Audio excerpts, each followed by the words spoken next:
Então, acho que já estamos gravando, todos conseguem ver, correto? Então, podemos seguir aqui com a apresentação de hoje. Ah, Trataremos hoje, basicamente, da segunda parte relacionada à questão do período de consolidação de paz.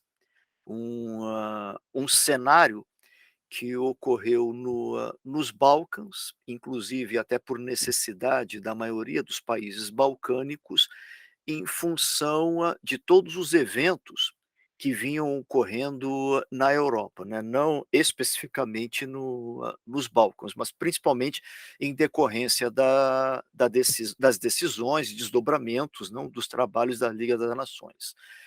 Eh, Na vez passada, conseguimos cobrir as questões das iniciativas diplomáticas de Venizelos, dentro do contexto internacional, logo que ele acabou assumindo a posição de primeiro-ministro, ah, os desdobramentos dos tratados e protocolos que ele desenvolveu com a Itália e Iugoslávia, por necessidade. Estudamos bastante a fundo a questão cipriota, que ela permeou esse cenário, praticamente, sem a participação do Venizelos, não?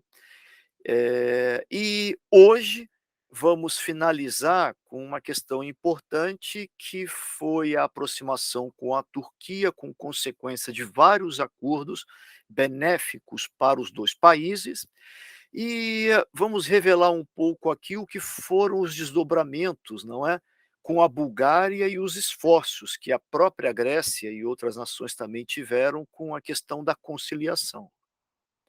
Bom, hã só um pequeno, assim, uma pequena lembrança do que nós havíamos iniciado.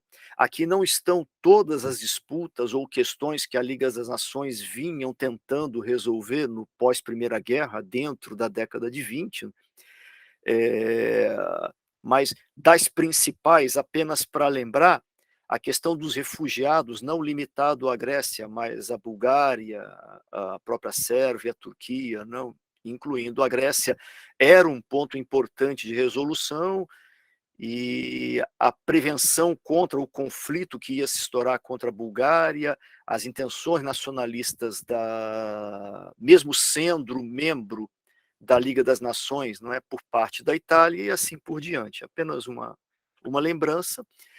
E principalmente na interferência de governos que no pós-Primeira Guerra acabaram se caracterizando como governos revisionistas.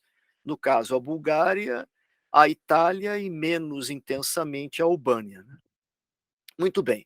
Hoje vamos iniciar falando um pouco da aproximação com a Turquia, cujo principal ator, acabou sendo o Venizelos, e vamos um pouco, abrir o que foi o que foi esse cenário, né.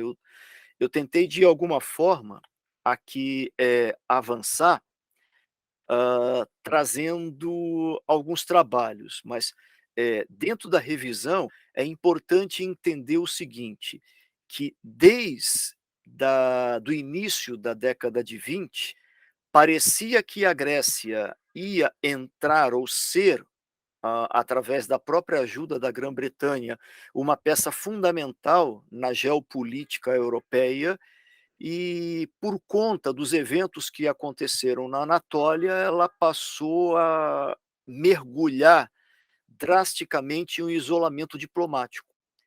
Hã, Apenas a partir de 1928, em que esse cenário, essa janela de oportunidade começa a aparecer através das mãos do Venizelos, não, onde efetivamente ele vai trabalhar em busca da paz, da estabilização de fronteiras e de acordos comerciais.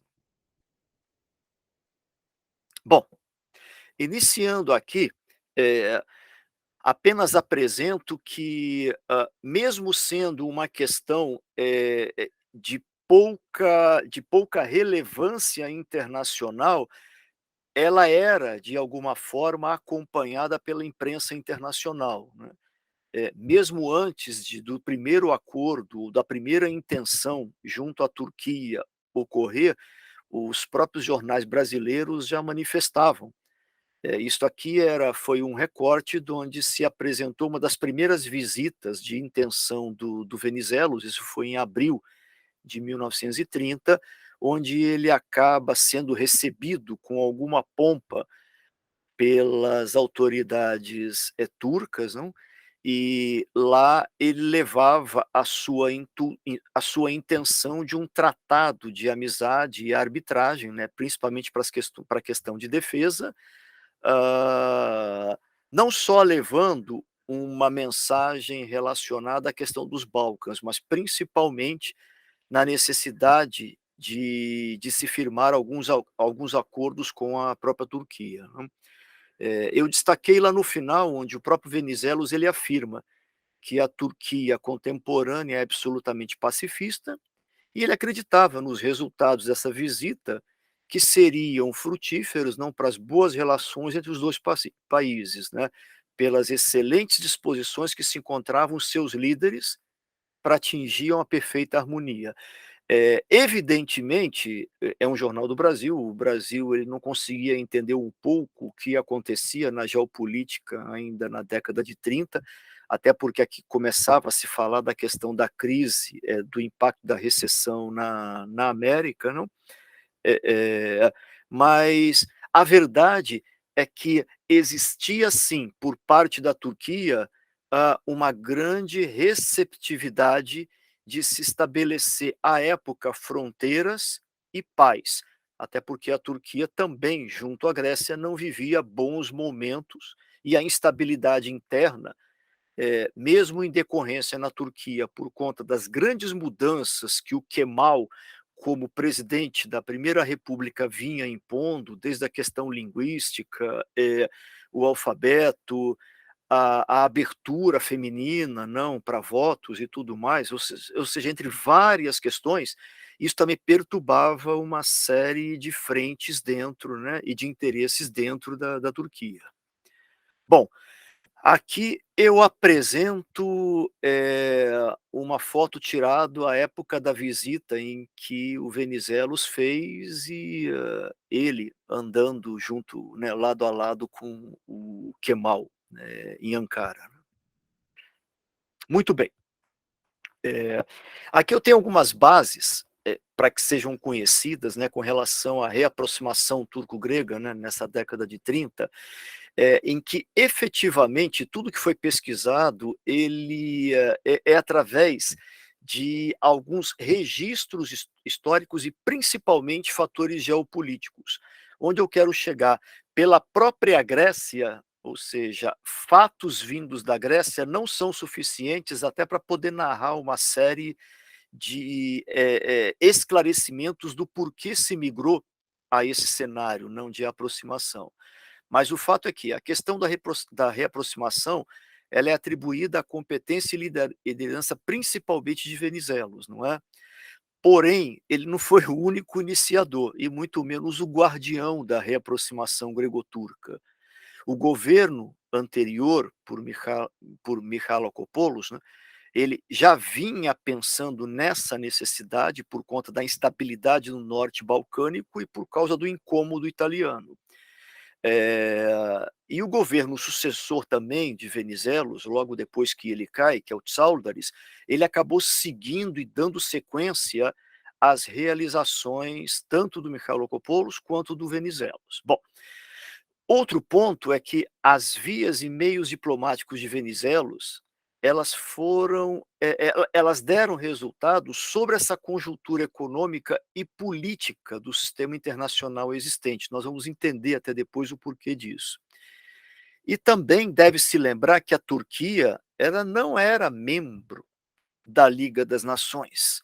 A Turquia praticamente era um país tão quanto ou mais até isolado internacionalmente que a própria Grécia.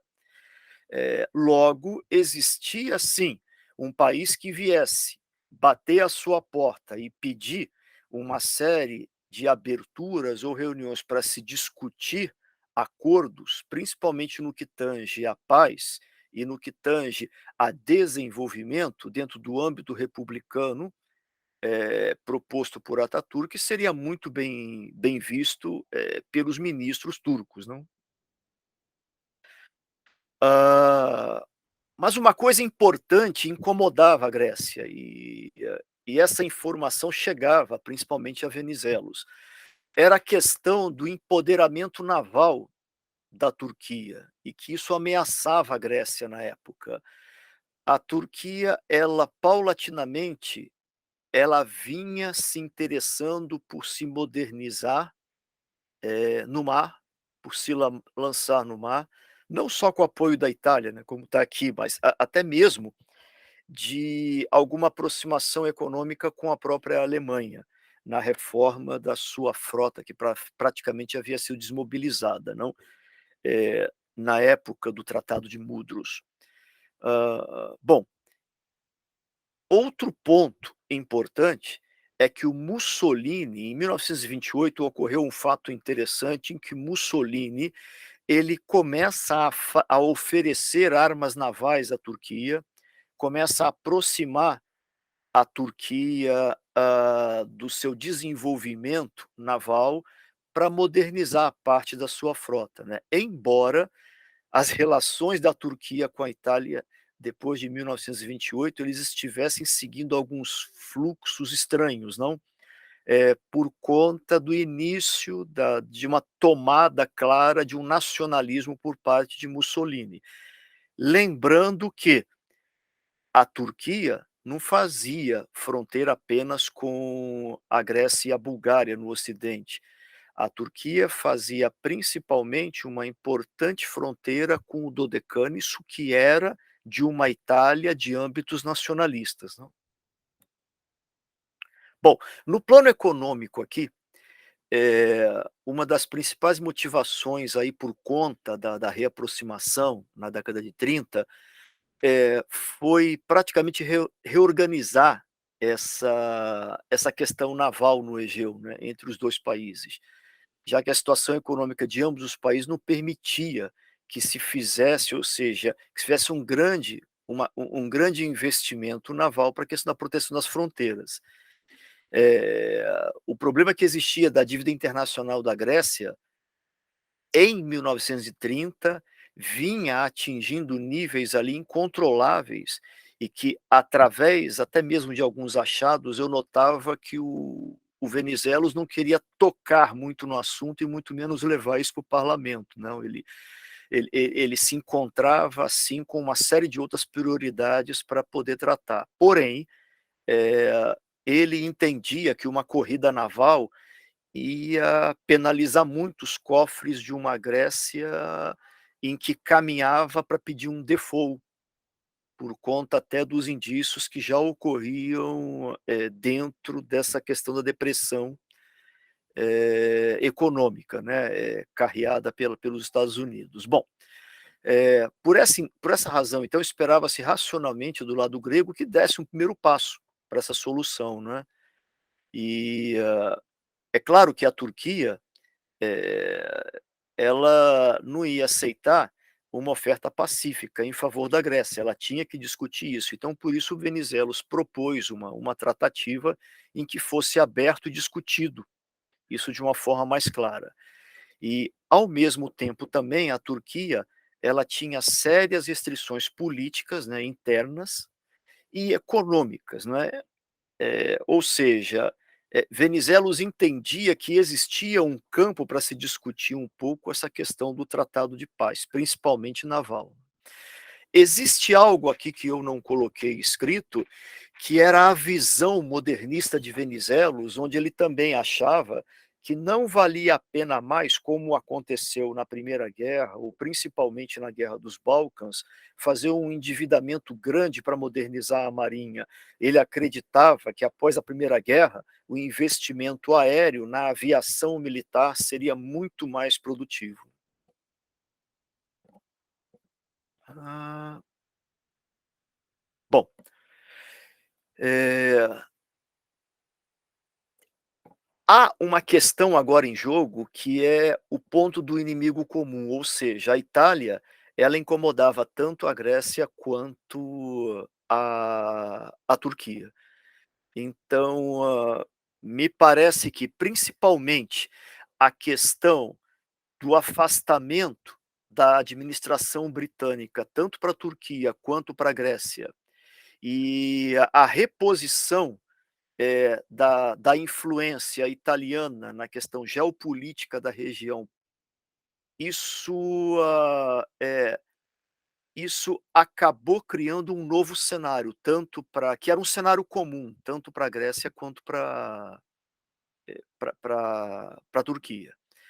E, por conta disso, houve uma mudança nessa política externa dos 2 países, não é? Eh, a administração britânica praticamente ela não se envolveu de maneira crucial nos desdobramentos geopolíticos de cada um dos 2 países e o Venizelos se sentiu então um pouco, praticamente empoderado para que ele pudesse dar sequência a essa questão.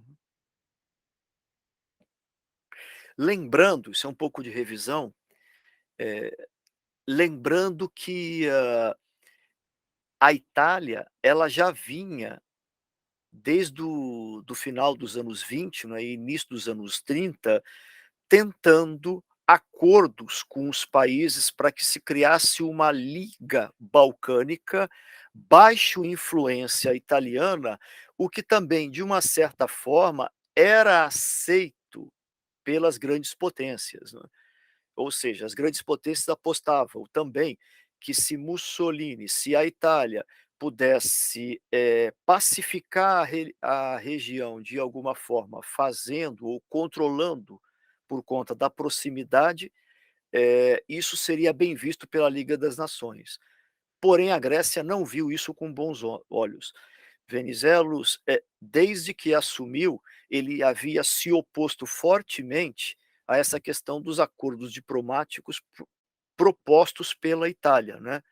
Eh, e como contrapartida,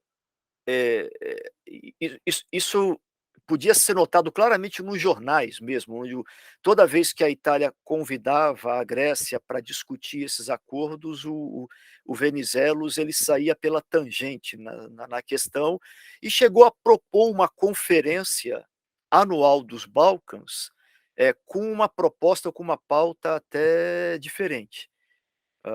Mérito dele, ele conseguiu fortalecer essas relações diplomáticas da Grécia, conseguiu trazer a Iugoslávia, e habilmente ele manteve esse princípio da diplomacia aberta, não é, tendo claro sempre o cuidado de não incomodar a Grã-Bretanha e a França.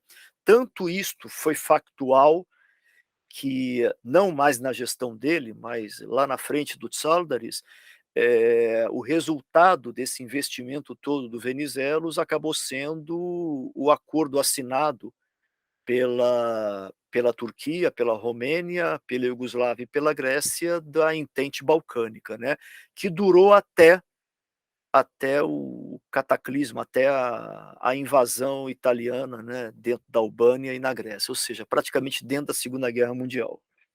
Ele passou a não ter mais objetivo por conta do novo cenário de guerra. Bom, só antecipando um pouquinho antes de entrar nos detalhes, hã, diversos gregos, eles consideravam a reconciliação com a Turquia como um dos fatores, dos maiores feitos da política externa do último mandato de Venizelos. Isso culminou depois da visita que ele acabou fazendo em 30 de abril, né, 1930, com um pré-acordo, e em 25 de outubro, a Grécia acaba visitando a Turquia, não só para assinar, mas também para poder comemorar um tratado de amizade.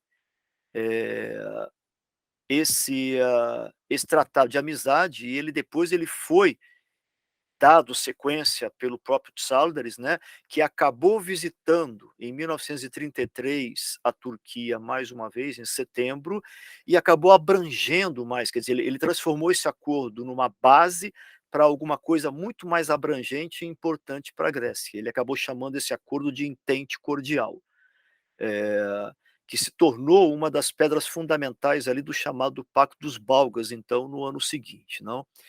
Aqui, nós temos oficialmente esse tratado, ele é caracterizado como 30 de outubro, a sua assinatura, embora desde 1928 ele já vinha sendo proposto e discutido com a Grécia e a Turquia, até que ele pudesse ter uma cara final em 30 de outubro. Bom, isso aqui é só, imediatamente ele já é comunicado, não, pela imprensa. Esse, esse tratado, né, ele era praticamente proposto, ele era composto de um tratado de amizade, neutralidade, conciliação e arbitragem. Ele era válido por 5 anos, evidentemente ele foi ratificado, até antecipadamente pelo Tsádares, não. Ele continha também um protocolo para limitação de armamentos navais e um protocolo comercial combinado com uma convenção de assentamento.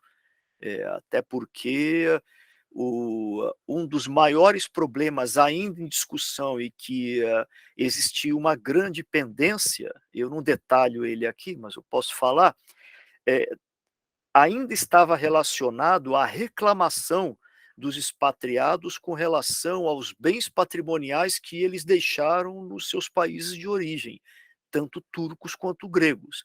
E principalmente os gregos, eles queriam muito claramente, eh, o em cima do endereçamento que eles haviam feito às entidades, não, que se responsabilizaram pela troca,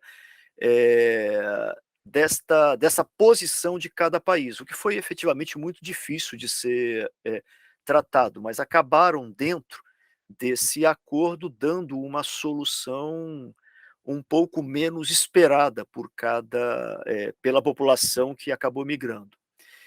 E, o fundamento desse acordo foi proibir os 2 países de entrarem em qualquer acordo político ou econômico contra o outro, né, permanecendo sempre neutros no caso de uma outra parte sofrer invasão de um terceiro estado, bem como a tramitação judicial caso questões bilaterais não fossem resolvidas, né, pela diplomacia. Bom, o Inono foi praticamente a cara metade do nessa fotografia aí, ele era o ministro, não, das relações exteriores da Turquia, foi o delegado pelo Kemal para que tecnicamente discutisse esse acordo junto ao Venizelos e também um grande interessado no sucesso do acordo. Ele também não mediu esforços para que o acordo saísse. Agora, na questão, nos detalhes do protocolo de limitação, né, para armamentos navais, que tornou-se um anexo desse tratado de amizade assinado em Ankara, era muito claro a sinceridade dessa amizade que existia entre a Grécia e a Turquia, que havia sido inicializada por Venizelos. Ou seja, eh, esse, esse acordo, esse protocolo, ele permitiu que os 2 países, não é, hã, fizessem, um comprometimento de que ninguém esconderia qualquer intenção ou movimentação militar, principalmente naval, não é, do que, estaria ligado ao seu investimento financeiro. Então, eu não sei se está aqui, mas me parece que eles estipularam inclusive métricas de que 6 meses antes de qualquer iniciativa de aprovação em parlamento, em plenário, para você modernizar uma frota, ou você adquirir um navio, ou você fazer qualquer, iniciativa naval, isso seria formalmente comunicado à contraparte para que ele soubesse da sua movimentação, não. Eh, sempre respeitando a questão do Tratado de Lausanne de 1923. Bom, esse tratado ele acabou gerando algo muito interessante, e principalmente pelos turcos, e porque do outro lado a Turquia se sentiu interessada em assinar esse tratado? Porque ela percebeu pela primeira vez, não é, desde as guerras balcânicas, que a Grécia pactuaria um espaço no mar Egeu para a Turquia. Não sei se vocês se lembram, desde que a Grécia havia tomado todas as ilhas, à exceção do Dodecaneso, na Guerra dos Balcãs, a Grécia se incomodava com qualquer presença naval dentro do Egeu, por parte da Turquia. E agora a Turquia se sentia confortável nessa questão de respeito à sua marinha. Então, por esse lado, ou por essa ótica turca, era vantajoso assinar um acordo como esse. E pelo lado grego, ela se sentia muito menos ameaçada em função das pretensões marítimas que a Turquia, que a nova república faria dentro desse grande mar que a Grécia tinha dificuldades efetivamente de operacionalizar, não de manter, ou de garantir as suas fronteiras, não.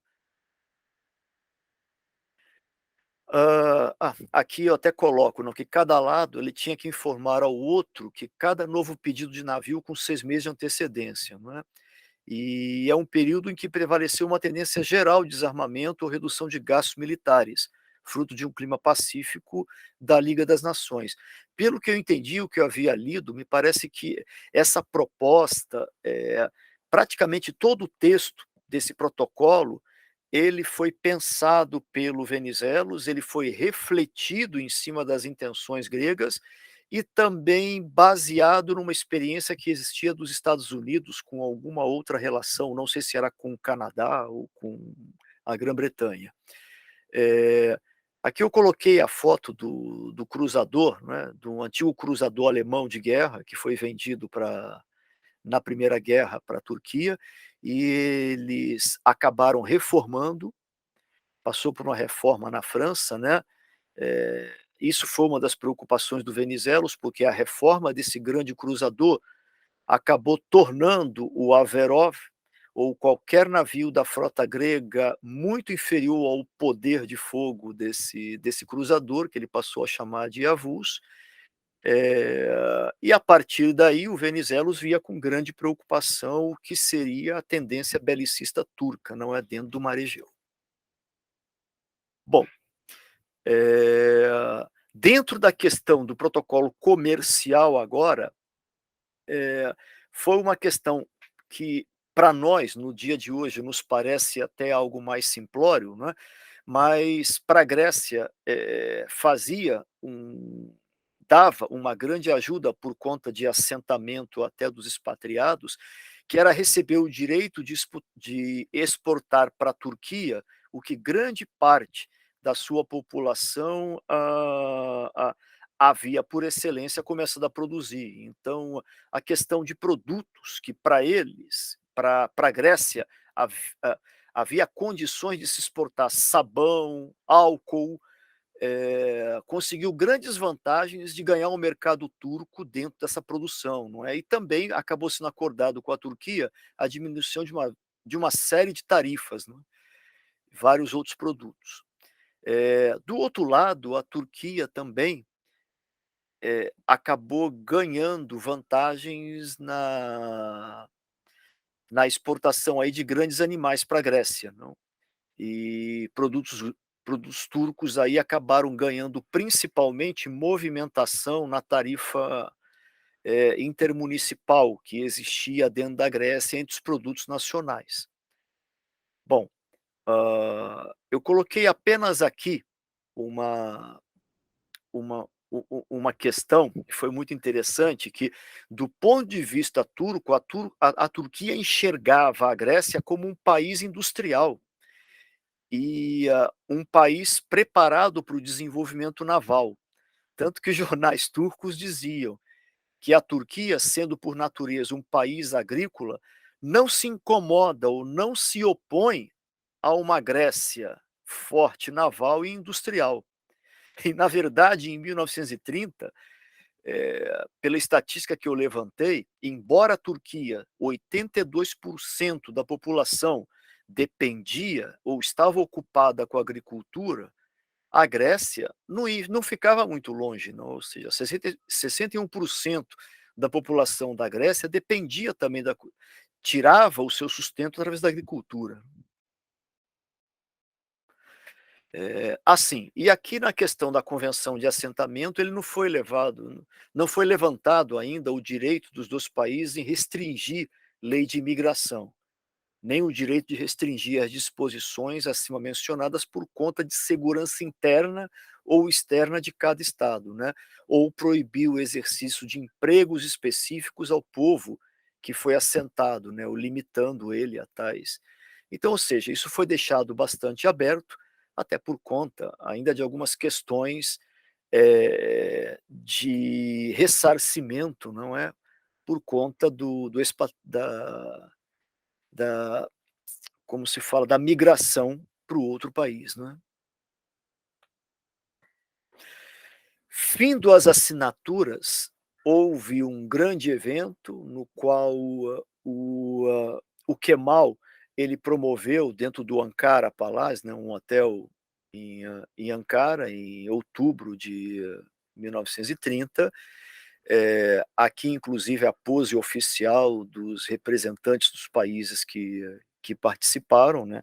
Essa foto parece que ficou emblemática, associada ali à divulgação pela imprensa do que os 2 países migravam na sua reconciliação.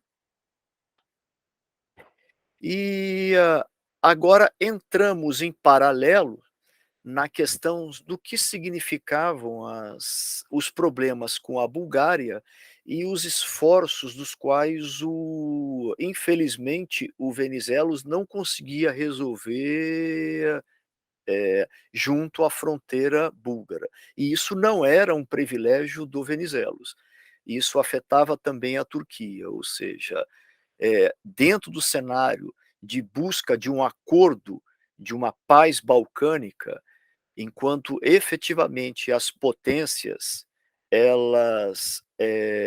as grandes potências, elas vinham tratando dos seus interesses internos, tentando resolver uma série de questões que potencialmente vinham sendo afetadas também pela Grande Depressão. Nos Balcãs, nós tínhamos o problema dos países revisionistas de fronteiras, e principalmente a Bulgária, em que tinha confusões com praticamente todos os que envolviam a sua fronteira. Romênia, Sérvia, Macedônia, até mesmo indiretamente com a Albânia, Grécia, Turquia. Esse mapa é um mapa antigo em que nós vemos logo que foi definido o Tratado de Nulli, ela imediatamente teve que abrir mão de parte do seu território, né, de algumas fronteiras por conta de troca populacional. Esse tratado, de uma maneira rápida, né, na revisão de Nulli, eu coloquei em vermelho aqui o que mais atrapalhava o Venizelos, não é, e que foi mais impeditivo, e foram os 7 principais pontos desse tratado no qual, para a Bulgária, ele foi conhecido como a segunda catástrofe, nacional, não é?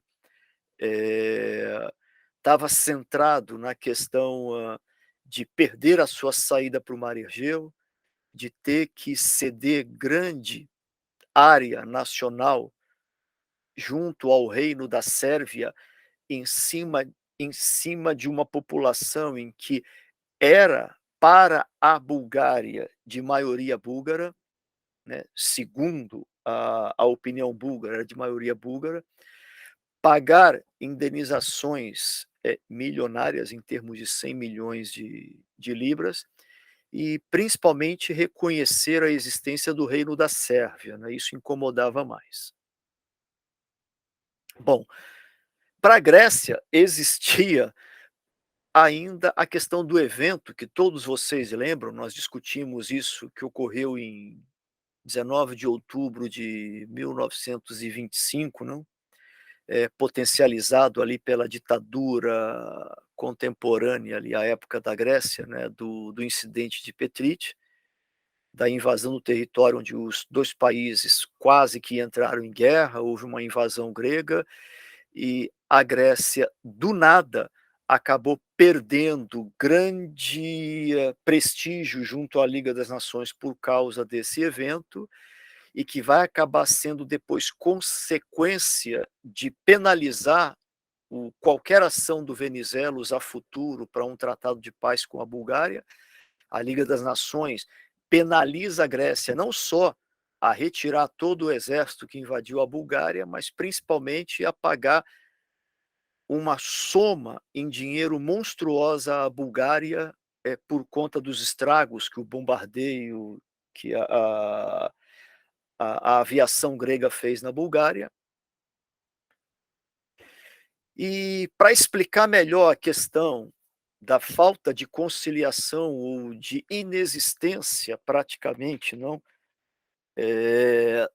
de um acordo de paz com a Bulgária, eu preferi fazer uso de um material, aqui elaborado por um turco, não, em que ele tenta, explicar de alguma forma isso com o título, que seria o surgimento do conceito, né, do Pacto Balcânico e da primeira Conferência Balcânica, até porque a primeira Conferência Balcânica ela foi realizada em Atenas, plenamente sugerida, pela Grécia e muito suportada por Venizelos, não?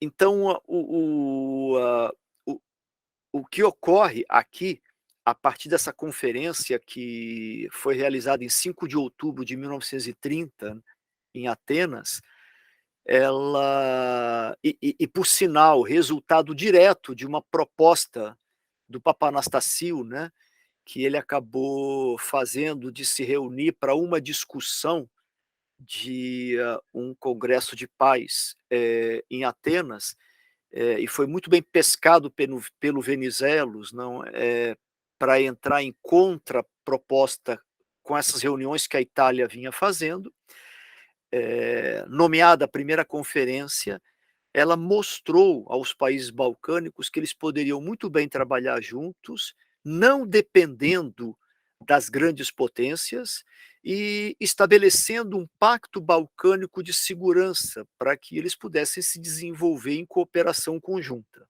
Perfeito? É claro que a imprensa internacional, ela abraçou muito bem essa causa, ela teve um papel fundamental no incentivo, não é, e no avanço da agenda, mas por outro lado, também, pareceu a aos partícipes em que existia algo extremamente difícil de unir esses estados balcânicos, sem que esse corolário apresentado pelo próprio Venizelos, né, de que não dependemos das grandes potências, pudesse se realizar. Ou seja, os problemas eram de um cunho, assim, tão grande de ser resolvidos, que a imprensa não acreditava que sem a participação de uma grande potência isso pudesse se levar adiante, né. Isso aqui é uma foto também que eu acabei, encontrando, isso é um desfile de uma delegação turca. A Turquia ela acabou levando uma boa delegação para essa conferência e ela fez questão de prestar uma homenagem a Atenas, principalmente em função do desdobramento do pacto entre Grécia e Turquia que vinha sendo assinado, e eles acabaram fazendo uma homenagem ao parlamento grego, prestando continência ao parlamento grego. Parece que na abertura, logo no primeiro dia, na abertura desse encontro. Bom, o que efetivamente, em resumo aqui, o trabalho desse pesquisador turco acabou comentando a respeito, dessa reunião. Então, primeiro, ele levantou que a Bulgária alegava que a população da Macedônia era búlgara, e que enquanto a Iugoslávia alegava que todas as populações dentro de suas fronteiras eram anteriormente sérvias e depois iugoslavas, não havia discussão ou conversa para pacto de paz. A Iugoslávia, ela acabou declarando que os Balcãs deveriam ser propriedade dos balcanizados. A Iugoslávia trouxe esse termo, né, dos balcanizados, e criticou a Albânia por causa das amplas influências que a Itália fazia naquele país. Ou seja, esse problema nós havíamos estudado profundamente na reunião, na nossa primeira parte, não desse estudo, né, do que ocorria entre grande parte, não só da Albânia, mas até mesmo de Montenegro, querer, digamos assim, se separar e formar um Estado independente albanês. Né? A partir daí, nessa conferência, a Albânia acabou apoiando a Bulgária contra a Iugoslávia na negociação da questão da minoria étnica que existia nos Balcãs. Né? Bom, a Romênia, a Turquia e a Grécia apoiaram plenamente o status quo atual. O status quo atual significa o que o último tratado assinado, que era o de Lausanne, havia definido em termos de fronteiras administrativas, não é? É, mas eles foram muito proativos em relação à conferência, ou seja, parecia que esses três países queriam tomar o papel das grandes potências e tentar resolver o enorme problema que existia no norte dos Balcãs. Não? Com essa atitude positiva, a própria Grécia saiu à frente através de Venizelos e ofereceu à Bulgária uma saída para o mar Egeu, da Trácia Ocidental, e até mesmo dar-lhes uma zona de livre comércio no porto de Salônica, caso a Bulgária não conseguisse construir um porto. Eu não entrei a fundo para entender efetivamente o que era o plano do próprio Venizelos com relação a isso, não é? Até porque comitês depois começaram a se formar, mas isso depois acabou dando em nada. Bom, o próprio Venizelos, ele dentro desse cenário todo, ele fazia questão diariamente de dar declarações a jornalistas, né, principalmente búlgaros, que se encontravam em Atenas, dizendo que o governo grego ele ia atuar para diminuir as dificuldades enfrentadas pela minoria búlgara na Macedônia grega, por etapas progressivas e, principalmente, né, se exigido ali, daria o direito de estabelecer suas próprias escolas. Né? Além disso, afirmou que ele daria uma saída para a Bulgária, caso ela exigisse, e que eles poderiam estabelecer um comércio livre, como a Zona Franca Iugoslávia, ou seja, como havia sido assinado um pacto com a Iugoslávia. Ok? E só por conta desse pronunciamento do Venizelos, negociações búlgaro-gregas, sim, começaram efetivamente a ocorrer. Só que, em contraponto, a antipatia búlgaro-iugoslava ela seguiu em frente. Não é? Enquanto, de um lado, os gregos conseguiam amenizar, do outro ela piorava. E o pior que aconteceu nessa conferência é que o slogan Balcãs para os balcanizados, não é? Que a delegação iugoslava acabou colocando na conferência, ela continuou a dar um tom muito forte no futuro. Bom, o fato é que um membro do parlamento grego, né, eles chamam, eu não consegui identificar quem era, eu peguei como Leônidas Macás, ele propôs a fundação de uma arbitragem obrigatória para todos os estados do Balcãs. E essas questões de arbitragem seriam negociadas em um centro estabelecido por esses tratados, e os ministros das relações exteriores se reuniriam 3 vezes por ano. A guerra, então, ela seria uma questão de política à parte, e sanções nacionais seriam aplicadas a países agressivos, né, conforme determinado no Gabinete Central dos Balcãs. Então, se nota aí claramente uma iniciativa, e principalmente por parte da Grécia, apoiada pela Turquia e Romênia, de se afastar um pouco a influência das grandes nações e tornar os Balcãs ali uma região mais independente. Aqui eu aproveito para mostrar um pouco o conforto com que o Inonu e o Venizelos, eles estavam nessa conferência, essa foto foi tirada da conferência, né, e muito confortáveis, porque o pacto com a Turquia, ele ia de vento em popa, ao contrário do que acontecia com a questão búlgara. Mesmo com o esforço dos 2, a própria Turquia também tentou trazer a Bulgária um pouco mais para a realidade e para algum acordo, mas que acabou também não conseguindo, não é? Existem menções também onde se fala que, à época, o primeiro-ministro da Grã-Bretanha também tentou apoiar o Venizelos e tentou, às vezes até a revelia do parlamento inglês, trazer a Bulgária para essa realidade, mas também não conseguiu sucesso.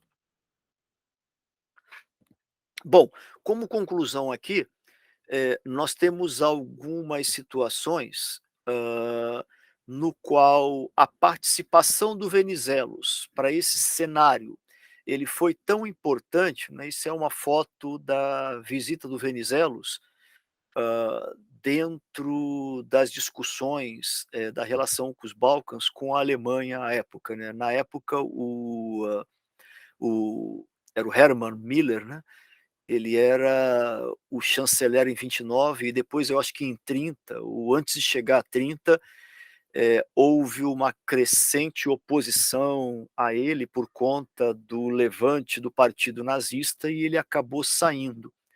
Ele acabou perdendo o poder político em função, do empoderamento da força nacionalista, né, nazista na Alemanha.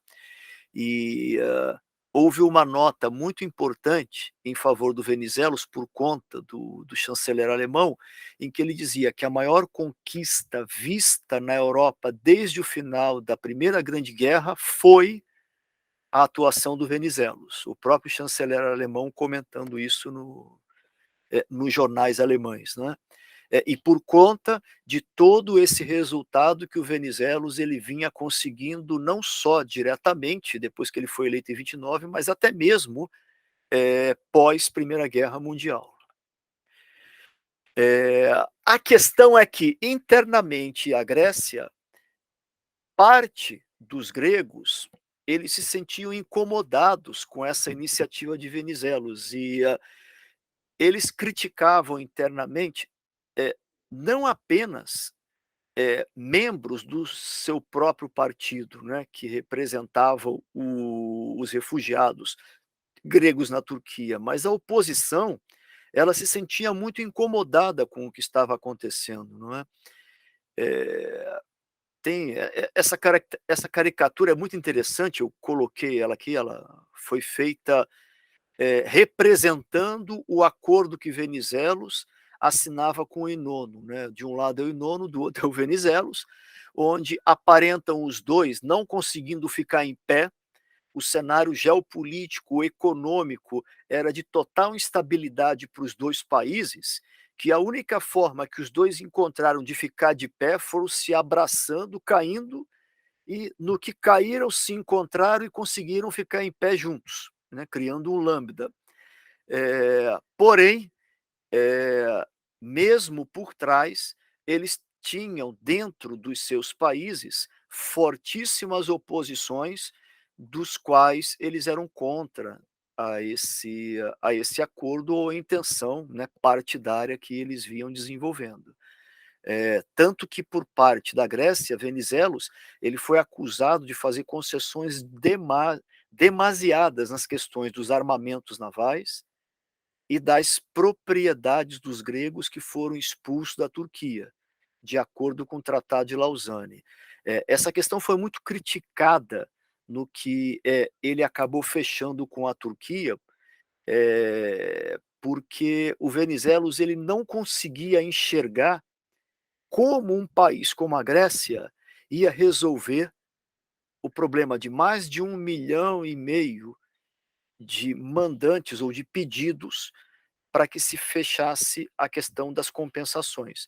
Então, o que que o país fez? O que esses acordos acabaram consolidando? As propriedades dos expatriados em cada respectivo país, ele passaria a ser propriedade estatal.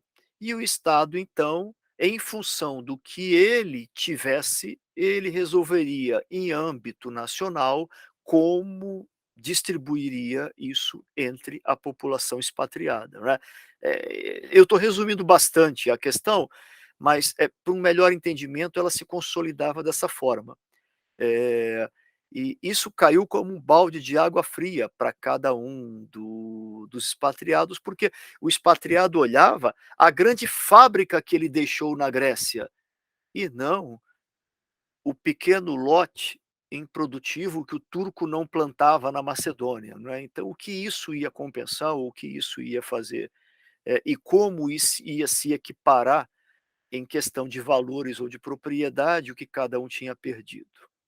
Bom, hã, seguindo mais uma vez, bom, isso aqui é apenas para finalizar que o Venizelos ele não conseguiu sobreviver além de maio de 32, não é?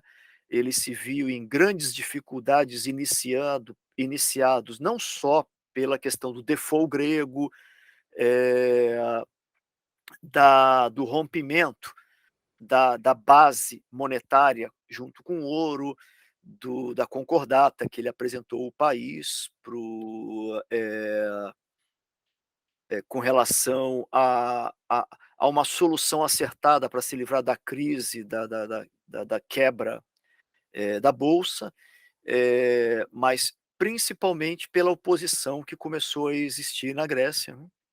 Então a imprensa começou a tratar muito esse assunto.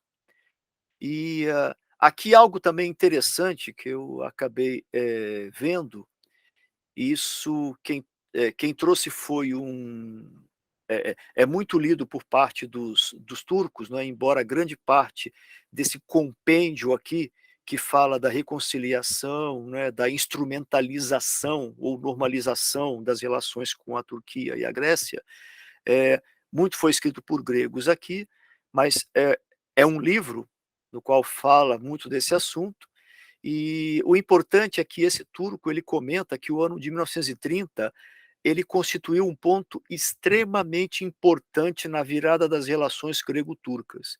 E esse ano é considerado mais do que o início de uma mera reaproximação, ele significou a renovação da era greco-turca, né. Ele detalha um pouco mais aqui, baseado até nesses autores gregos, não é, em que um deles, Xisis, o Kitsikis, né, ele assemelha a idade do ouro do Império Otomano, né, entre o século XVI e 18, a exatamente esse momento que aconteceu com a Turquia e a Grécia, né, importante, e mostra o trabalho também, de outro aqui, com relação à normalização das relações entre esses 2 estados, não? Ou seja, ele deixa muito claro que, embora para os 2 países esse tratado, esse acordo entre Grécia e a Turquia resolveu o que existia de mais complicado para que as 2 nações pudessem tomar o seu rumo, uma única coisa não foi resolvida, ou seja, a questão das minorias em cada país. Ele comentou que foi a única falha desse acordo, e que esta falha deixada de lado é aquela que vai potencializar os problemas entre os 2 países a futuro, não é. Então ele faz essa menção, ele trata isso. E bom, e aqui eu acabo, encerrando e fazendo o desfecho do que foi a participação do Venizelos, não.